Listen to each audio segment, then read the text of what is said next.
Tuhan, sahabat Shalom. Nah, Bapak Ibu, saudara-saudara yang dikasihi dan diberkati oleh Tuhan, teman-teman yang mengikuti ibadah sahabat ini secara virtual, pembacaan parasa kita hari ini sudah sampai di dalam kitab Keluaran atau Samuel pasal yang ke-25. Di mana saudara, kalau kita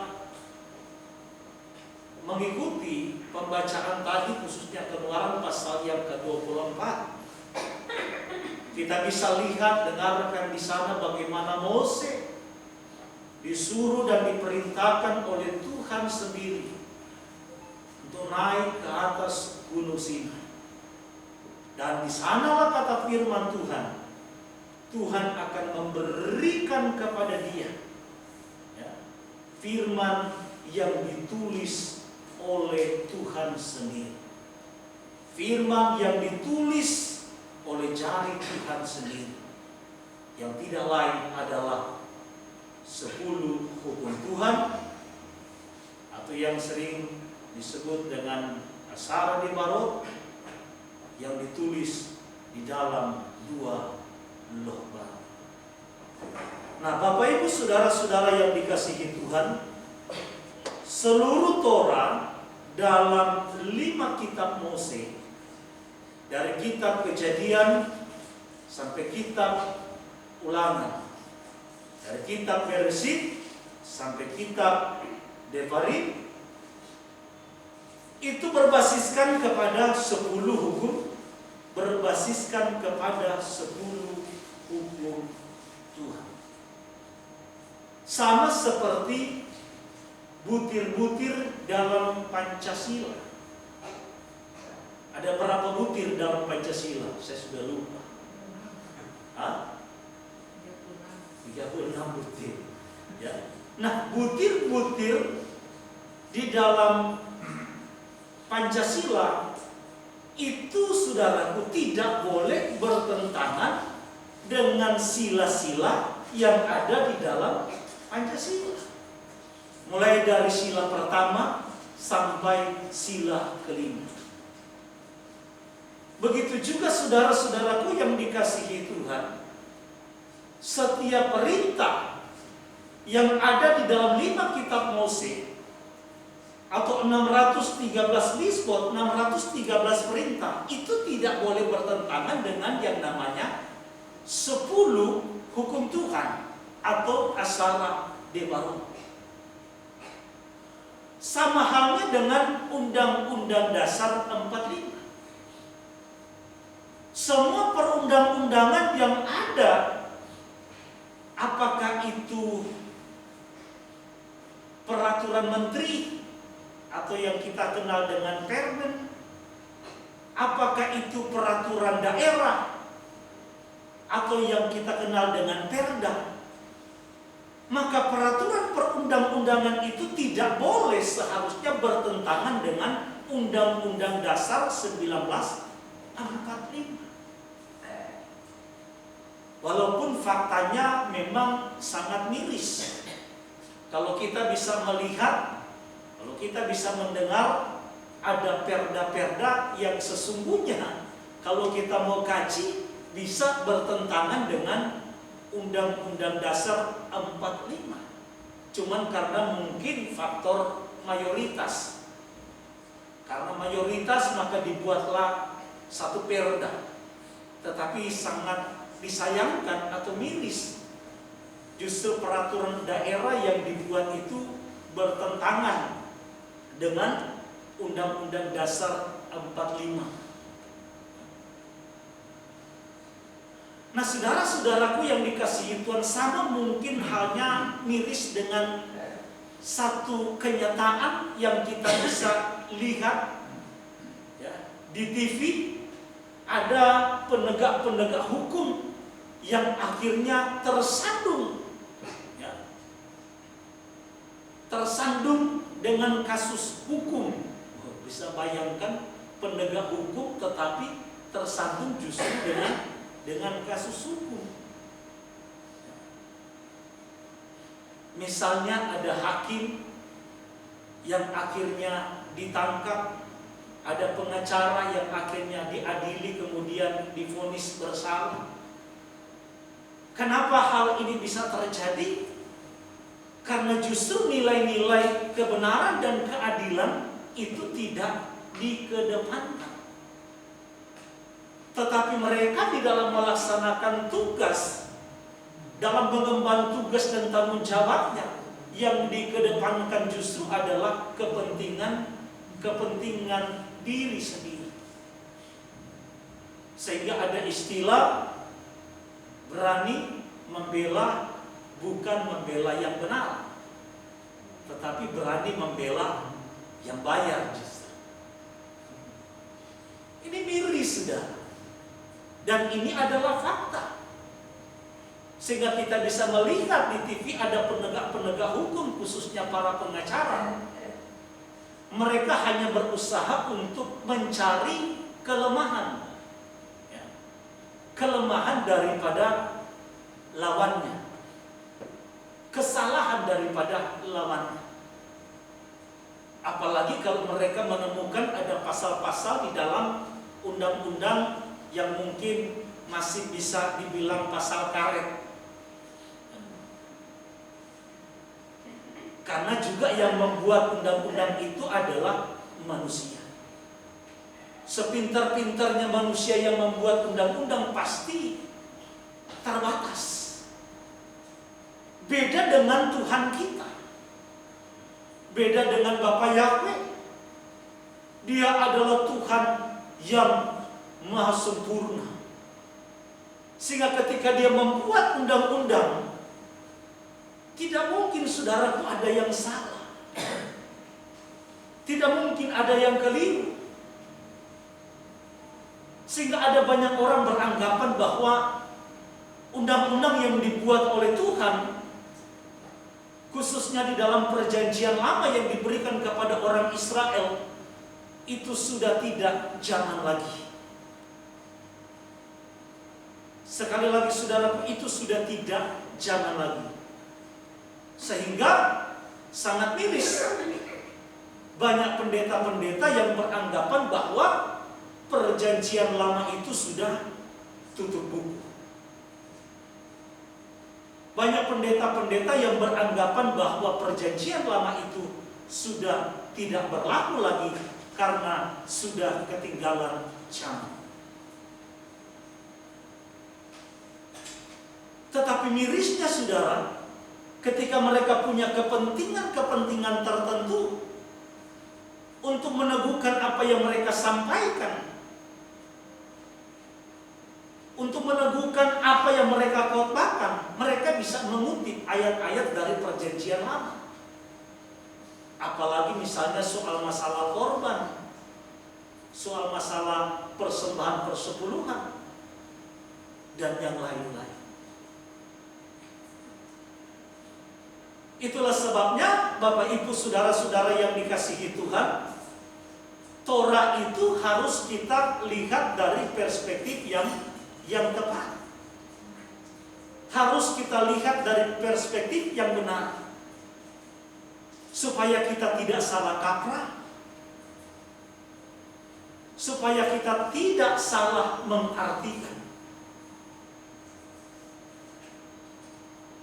Kalau kita bisa melihat dan menempatkan Torah itu dari perspektif yang tepat, perspektif yang benar, maka kita akan melihat dan berkata bahwa Torah itu sesungguhnya adalah kudus. Torah itu sesungguhnya adalah baik, benar, dan sungguh mengagumkan. Karena saudara bisa bayangkan Torah itu adalah karya daripada Bapa Yahweh sendiri. Kalau undang-undang yang ada di negara kita ini saudara, ya, ini dibuat oleh DPR, karyanya DPR. Sehingga kita bisa melihat di TV untuk periode sekian, misalnya dari tahun 2000 berapa kemarin? 2019 sampai 2024 sudah berapa undang-undang yang dibuat oleh DPR. Jadi undang-undang itu adalah karya daripada orang-orang yang duduk sebagai perwakilan dari rakyat. Nah, Torah itu saudaraku adalah karya dari Bapa Yahweh sendiri, yang diberikan oleh Dia sendiri, oleh Tuhan sendiri kepada orang Israel melalui yang namanya Moses. Nah, Torah ini seperti yang selalu saya ingatkan dan sampaikan, itu ibarat sama seperti sebuah cermin.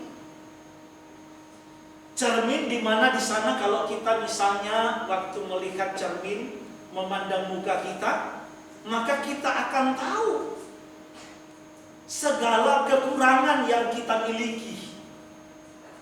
Waktu saya bercermin, saya akan lihat, aduh ternyata rambut saya udah panjang, keriting, kayaknya udah nggak enak dilihat. Kita bisa melihat ada kotoran mungkin di muka kita, di gigi kita. Kita bisa melihat bahwa alis kita itu ternyata ada satu turun ke bawah, satu agak naik ke atas. Itulah saudaraku fungsi daripada Torah seperti cermin. Memang fungsi Torah itu adalah untuk memberitahukan kepada kita tentang kesalahan-kesalahan kita. Fungsi Torah itu adalah untuk memberitahukan kepada kita kesalahan-kesalahan kita.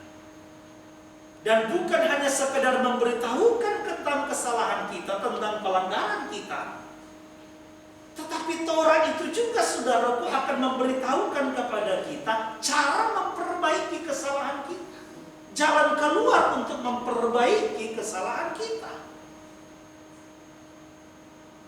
Makanya di dalam Torah itu, di dalam 5 kitab Mose yang berbasiskan kepada 10 hukum itu, kita bisa melihat di sana bukan hanya sekedar ada aturan-aturan, ada perintah-perintah, tetapi bagi mereka yang sudah terlanjur melanggar perintah, bagi mereka yang sudah terlanjur tidak mengikuti apa yang Tuhan inginkan, apa yang Tuhan perintahkan, maka di sana Tuhan memberikan jalan kedua. Tuhan memberikan solusi, dan ini pun adalah bentuk kasih daripada Tuhan. Sehingga di sana kita bisa melihat dan mengenal yang namanya sistem korban. Nah, Bapak Ibu saudara-saudaraku yang dikasihi dan diberkati oleh Tuhan, itulah sebabnya di dalam parasa yang kita baca, di dalam Keluaran pasal yang ke-24, ketika Mose ini naik ke atas gunung Sinai, maka di sana Tuhan sampaikan apa yang menjadi isi hati Dia untuk disampaikan kepada orang Israel, berbagai macam peraturan.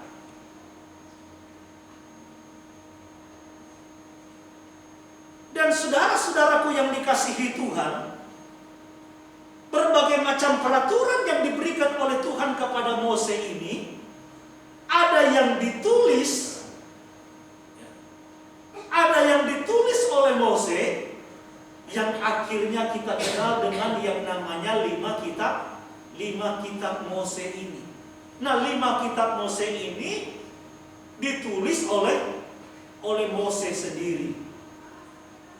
Kecuali yang diyakini oleh para teolog yang menulis tentang peristiwa kematian dirinya sendiri. Ya, diyakini ini ditulis oleh Yahosua bin Nun. Jadi saudara-saudaraku, ada firman yang disampaikan oleh Tuhan, lalu kemudian ditulis oleh Mose. Tetapi ada yang difirmankan, yang disampaikan oleh Tuhan, ini disampaikan hanya melalui mulut saja, hanya melalui bahasa lisan saja. Itulah yang mungkin dikenal dengan yang namanya Torah lisan. Jadi ada yang namanya Torah tertulis atau hukum tertulis atau tersurat. Nah, hukum Taurat itu saudaraku ditulis, dibuat untuknya untuk dibaca oleh Mose, didengarkan oleh orang Israel, direnungkan oleh orang Israel, dan kemudian ditaati oleh orang Israel.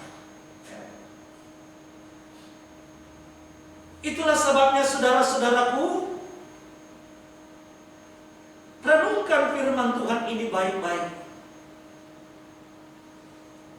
Bahwa yang kita pahami bukan hanya sekedar yang tertulis atau yang tersurat, tetapi juga yang tidak tertulis atau yang tersirat.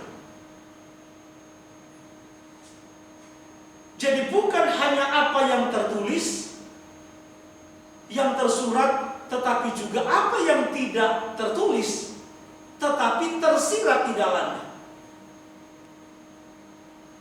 Saya memberikan contoh seperti apa yang saya sampaikan di awal tadi.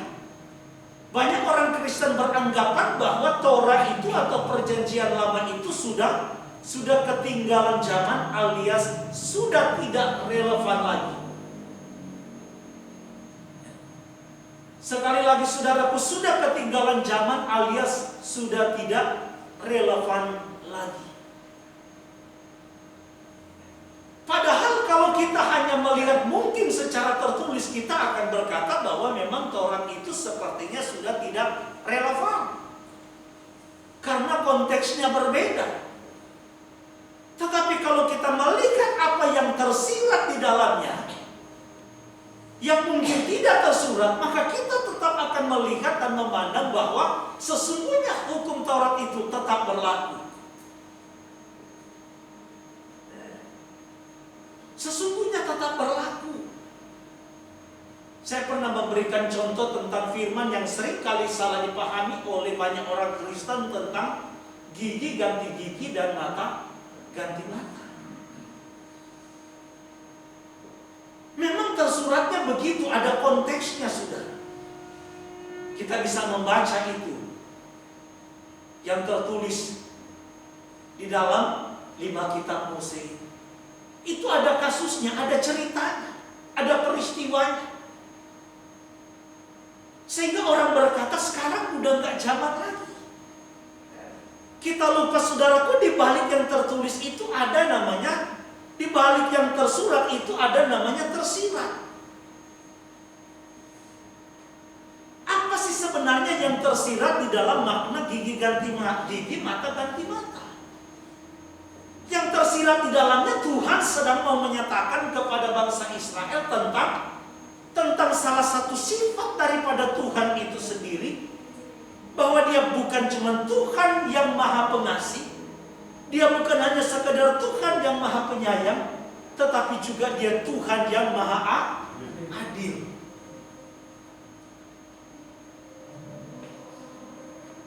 Nah, sekali lagi saudaraku, yang tersirat di dalamnya dari konteks firman Tuhan mata ganti mata, gigi ganti gigi, ini adalah soal keadilan. Nah, kalau kita melihat dari perspektif tentang bahwa Tuhan mau menyatakan bahwa Dia itu adalah Tuhan yang adil, maka kita pun sebagai umat Tuhan harus adil. Kita bisa berkata bahwa ternyata Torah namanya gigi ganti gigi, mata ganti mata itu tetap berlaku. Kalau kita melihat dari sisi tersiratnya tentang keadilan Tuhan. Sekarang saya bawa kita dalam konteks kita di era Mesianik. Lalu maksudnya mata ganti mata, gigi ganti gigi itu seperti apa? Kalau kita melandaskan itu dari sisi tentang keadilan Tuhan. Sepertinya berseberangan.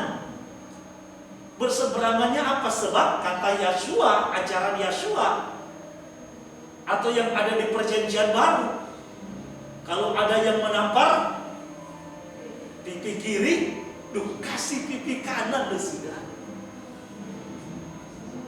Jadi bukan tampar pipi kiri, wah kita harus balas dengan pipi kirinya juga kita sikat. Tidak, disuruh kasih yang namanya pipi kanan. Lalu dari mana yang namanya tersirat tentang keadilan Tuhan? Kita jangan lupa saudaraku, Yesua pernah memberikan perumpamaan tentang yang namanya sebuah pengampunan hutang. Ada seseorang katanya yang punya hutang.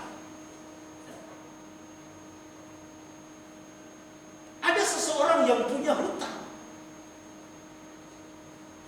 Lalu kemudian dia datang kepada raja untuk meminta belas kasihan kepada raja. Karena dia nggak punya uang untuk mengganti hutangnya, untuk membayar melunaskan hutangnya. Lalu raja karena belas kasihan, akhirnya raja berkemurahan dan membuat sebuah keputusan. Ya sudah, hutangmu sudah lunas, sudah diputihkan. Senanglah saudara ke orang yang punya hutang. Dia pergi dengan gembira. Begitu saudaraku di perjalanan dia bertemu orang lain yang punya hutang kepada dia. Dan hutangnya saudaraku sebenarnya nggak seberapa dibandingkan hutang dia kepada raja. Orang itu sama, minta kepada dia, minta waktu, mungkin kalau bahasa kita minta belas kasihan karena dia belum punya uang untuk melunaskan dan membayar hutang.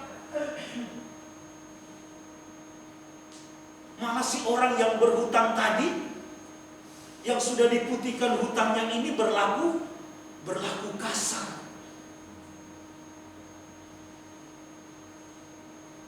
Berlaku kasar, dipukul orangnya, dijebloskan ke dalam penjara. Tanpa dia sadar ada orang yang melihat. Akhirnya melaporkan kasus ini kepada raja. Dan raja akhirnya begitu marah. Kenapa raja bisa marah? Bukankah hutangmu yang begitu banyak sudah aku putihkan? Bukankah hutangmu yang begitu banyak itu sudah aku tidak perhitungkan? Sudah aku putihkan lunas. Tapi betapa jahat hatimu, betapa begis hatimu. Ternyata kalau ketika engkau keluar ada orang yang punya hutang lebih sedikit bahkan dari hutangmu. Malah orang itu engkau pukul, kau jebloskan dalam penjara. Jahat saudaraku orang ini. Sehingga akhirnya raja bilang, datangkan orang itu. Jebloskan dia ke dalam penjara. Wah. Karena orang ini berlaku tidak adil. Jadi kalau dia mau berlakukan tentang keadilan, sebagaimana dia sudah menerima kelepasan, dibebaskan dari hutang, maka harusnya juga dia bebaskan hutang orang lain kepada dia. Nah begitu juga saudaraku kita di era Mesianik dengan Yeshua HaMasiah. Karena Yeshua HaMasiah pun sudah mengampuni dosa kita. Dia sudah mengasihi kita lebih dahulu. Maka yang Tuhan tuntut kita pun harus mengasihi.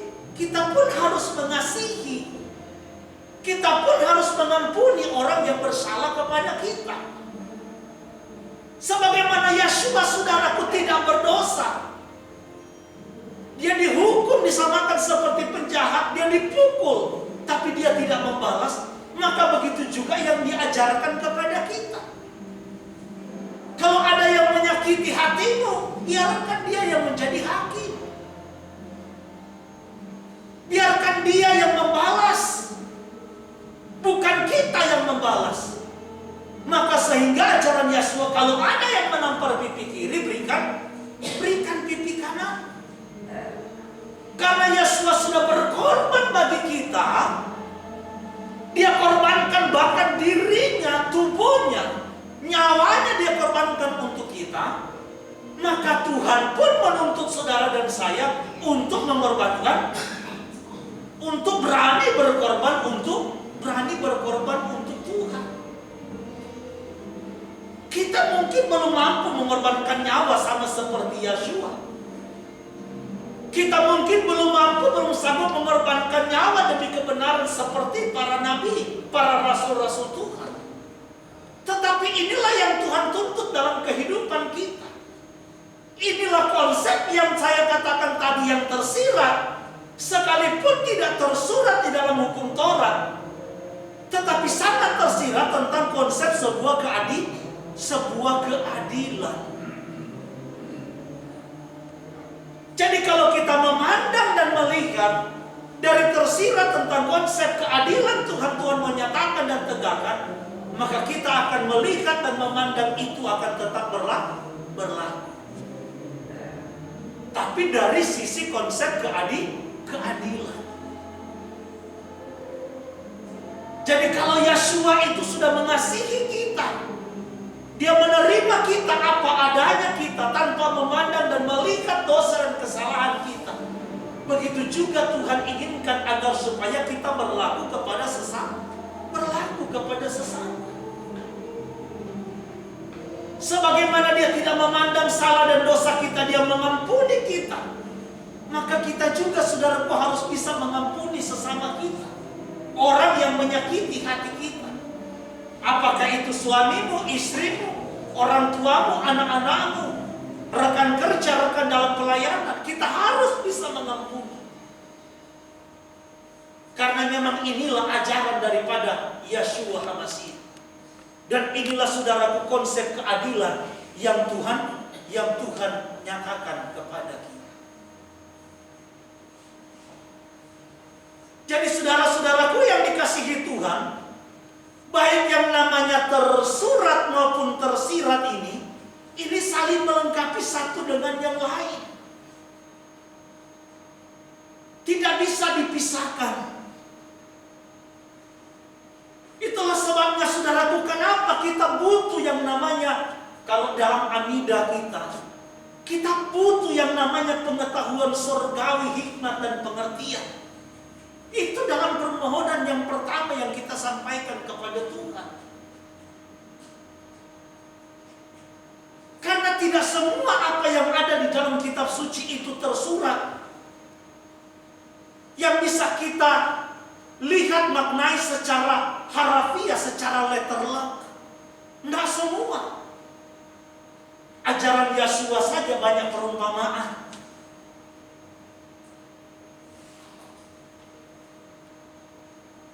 Apalagi untuk kita memahami dan mengerti misalnya kitab Wahyu. Tanpa pengetahuan surgawi, tanpa pengertian dan hikmat, kita bisa salah memahami, saudara. Termasuk di dalam memahami yang namanya hukum Taurat ini.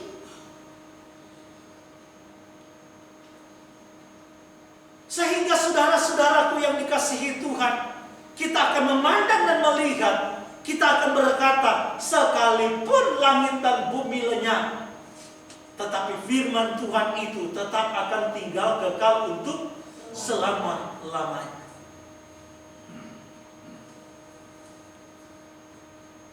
Jadi apa yang dijalankan, apa yang dilakukan itu berbasis kepada yang namanya 10 hukum.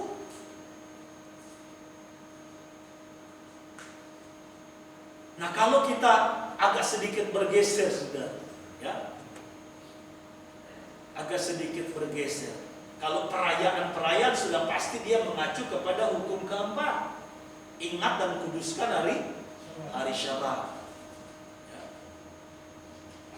Nah, kalau soal masalah makanan misalnya, ya, soal tameh dan tahor, soal kosher, dari 10 hukum itu masuk hukum keberapa? Ya.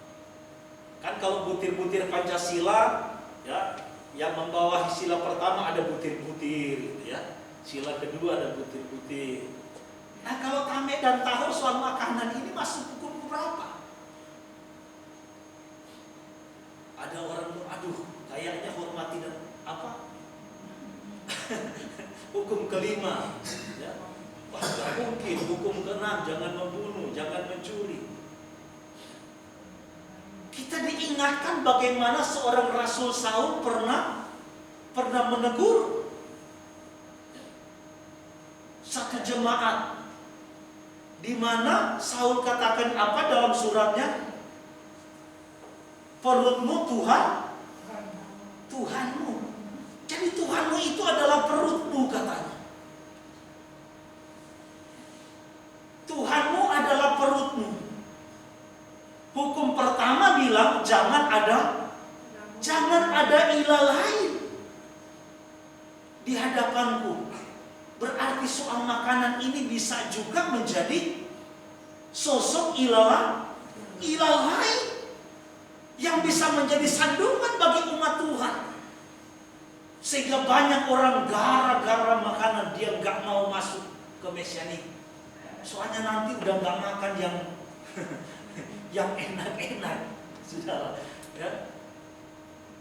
Coba kan di YouTube ada lagi yang suka, orang Manado bilang batere, orang Jakarta bilang apa ya?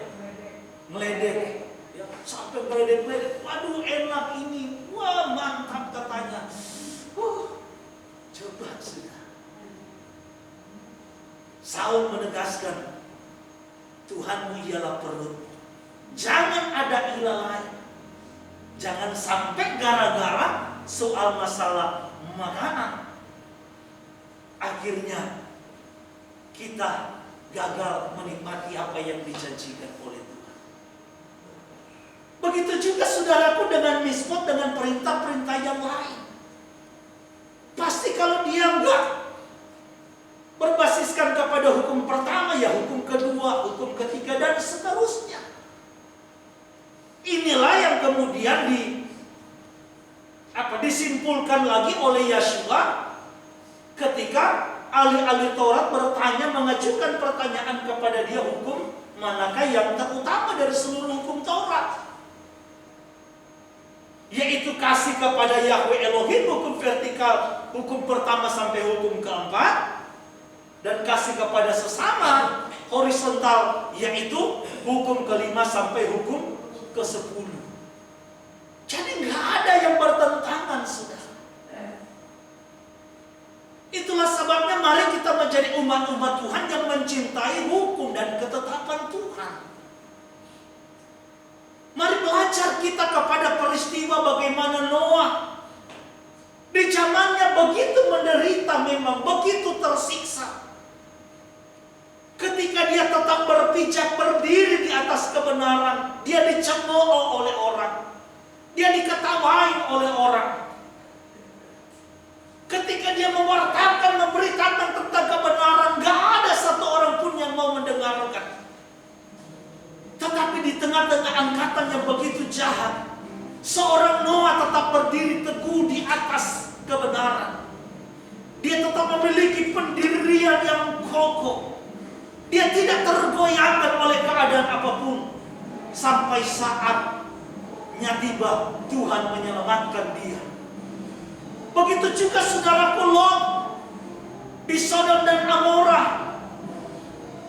Seorang umat Tuhan yang mencintai kebenaran, memang saudaraku merasa tidak nyaman karena kebanyakan minoritas. Dia menderita, dia tersiksa. Dia tidak seperti orang-orang dunia pada umumnya, bebas melakukan apapun. Tetapi sepertinya seorang Lot tidak. Firman Tuhanlah yang menjadi pagar bagi dia. Firman Tuhanlah yang menjadi batasan dia. Sehingga dia bergerak, saudara, pada firman Tuhan. Kalau sudah mau melenceng dari koridornya Tuhan, dari rel yang sudah Tuhan tentukan, firman ini berkumandang. Memang tidak nyaman, saudara, memang tidak enak. Tetapi ketika lo tetap berpendirian teguh kepada kebenaran, ternyata saudaraku, kebenaran, keteguhan hati dia, kesalehan, ketaatan dia, ternyata pada akhirnya membuahkan keselamatan. Sementara yang lain itu mereka mengalami penghukuman. Itulah sebabnya Bapak Ibu Saudara-saudaraku, dalam Tehillim pasal yang ke-37 diberikan judul Lembaga Alkitab Indonesia, Kebahagiaan Orang Fasik, yang hanya sementara, fana. Tehillim 73, jangan iri kepada keberhasilan orang fasik. Dan jangan mau seperti orang fasik. Tetapi biarlah kita seperti Daud. Dalam Tehillim pasal yang pertama dia berkata, berbahagialah justru orang yang tidak mengikuti nasihat orang fasik, yang tidak berdiri di kumpulan pencemooh, tetapi yang kesukaannya merenungkan Taurat itu siang dan malam. Nah, saudara-saudaraku yang dikasihi Tuhan, melalui midras hari ini kita mau diingatkan kembali bahwa ada upaya yang menantikan orang-orang benar yang mau hidup dalam ketaatan kepada firman-Nya. Maka jadikan Taurat ini, saudaraku, sebagai satu kesukaan bagi kita. Sama halnya, saudara, kalau semua bangsa Indonesia ini, masyarakat yang ada di dalamnya, mengikuti apa yang sudah dibuat, undang-undang yang ada, maka pasti, saudaraku, apa yang diharapkan, apa yang dirindukan oleh para pejuang, oleh para pahlawan, oleh para pendiri negara ini, tentang masyarakat yang adil dan makmur, itu senantiasa boleh terjadi. Persoalannya, ada begitu banyak masyarakat, manusia yang ada di bangsa ini yang tidak mau taat, yang tidak mau mengikuti undang-undang yang sudah dibuat. Begitu juga, saudaraku, sangat miris kalau kita menyebut sebagai anak-anak Tuhan, sebagai pengikut jalan Tuhan, pengikut Kristus, Kristen namanya, tetapi apa yang diajarkan di dalamnya, karena Yesua katakan dan Yesua ingatkan, apa yang aku ajarkan itu bukan dari diriku sendiri, tapi apa yang aku ajarkan, apa yang aku sampaikan, itulah yang aku dengar dari Bapa. Yesua tidak pernah membawa ajaran yang baru, tetapi Yesua justru meneguhkan Torah yang sudah disampaikan oleh Bapa Yahweh dan diberikan kepada Mose untuk disampaikan kepada bangsa Israel. Sehingga kita akan menjadi orang-orang yang bahagia kalau kita mentaati apa yang diperintahkan oleh firman Tuhan, termasuk dalam parasa yang kita baca hari ini. Kiranya midras hari ini boleh menjadi berkat bagi setiap kita, makin meneguhkan iman percaya kita untuk tetap bertahan dan berdiri teguh, kokoh di dalam ketaatan kepada firman-Nya. Haleluya, haleluya.